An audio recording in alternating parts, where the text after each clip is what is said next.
Next, we're going to hear from Carly Loyd. Carly is, got some claps over here. Carly's younger than me, and she's on fire. In fact, her saying is fire. When something's like on, she's like, fire, totally. And that's her energy. She has that fire, that flame of an activist and an advocate. She's with the Center for Responsible Forestry, and we're going to hear about some of the timber sales locally that she and others have been a part of. So, Carly.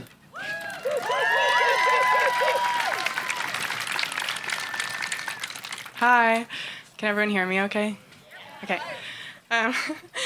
My name is Carly, and I am the North Sound Region Coordinator for the Center for Responsible Forestry. And I'm so grateful to all of you for coming out today and making some noise for the BNR to directly address mature forest conservation. Sorry, one second.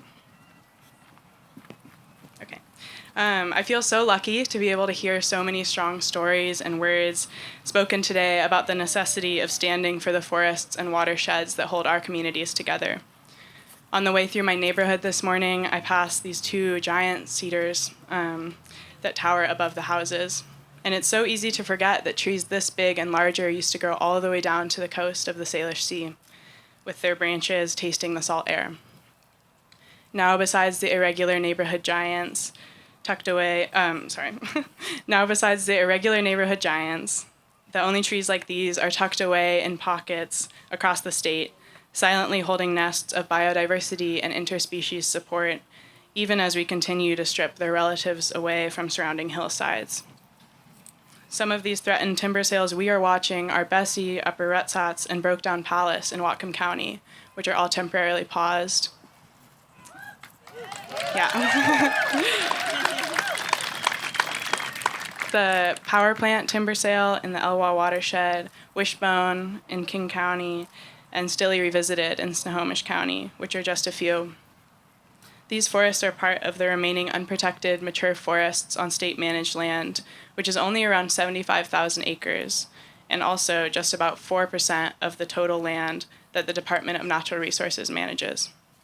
Whatcom County sadly lost a really special forest, Box of Rain, earlier this year, despite impressive community advocacy. This loss was a wake-up call for more ambitious actions within our own communities. The stories we are hearing today have so much to offer us. Our community coming together like this renders visible the way the fight continues. All over Whatcom County, Washington State, the United States, and the world, the fight for a climate-centered future rages on. I'm thinking of folks on Maui taking care of their relatives with mutual aid after ongoing and violent colonial land use resulted in a tragedy that devastated the island. And yet, the Kanaka Maoli fight on. I'm thinking of people in Appalachia standing up against the Mountain Valley Pipeline, which, like our own pipelines here, is destroying ecosystems and multi-species communities. And just a couple of days ago, Ecuadorians voted against an oil drilling project in the incredibly biodiverse Yasuni National Park in the Amazon.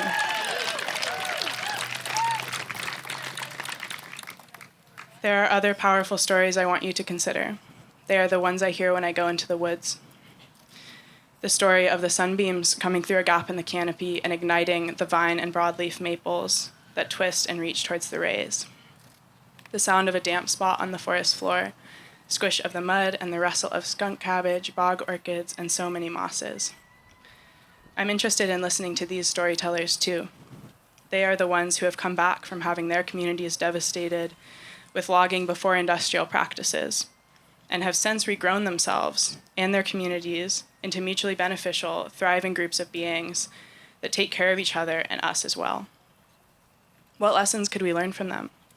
How do we come back to life after everything is seemingly stripped away? How do communities find resilience amid disaster, and how do they use diversity as their keystone tool to build themselves back up? The flames and smoke across Cascadia, the floods and destruction in Southern California, and the fires, pipelines, and resource extraction happening in our community and ones farther away are a direct result of a lack of relationship with land and with people. Colonial occupation and land management have buried us in a seemingly endless onslaught of devastating tragedies to face each day. And yet, we get to go to the woods, that are still standing. Upper Rutsats, Power Plant, and the others. And we get to watch the Douglas firs add inches of growth every spring. And we get to see the cedars flourish their cones, hear the doves warble the sunlight up and over the horizon and onto the sprouts of wild rose and trillium, and watch the flies and bees that surround them. These forests we are fighting for today have seen devastation. They watched their first growth ancestors logged and taken away to the mills, and they remembered how to regrow and rebuild networks of community and resilience and amid the grief and chaos of loss. What do you learn from stories? What do you learn from the ecosystems and communities that surround you? We are all playing a role in our own ecosystems. Thank you for taking the time today to show up for yours. To continue to take action, find someone with a clipboard or at the CRF and resources tables to send a 1-minute action email to Hillary Franz and the BNR. And then also, I'm supposed to tell you that if you are holding a sign and you'd like to pass it on, you can put it underneath that lamppost to have it be reused in the future. But the movement is growing, and we're going to win, because protecting mature forests is our best natural climate solution in Western Washington. Thank you.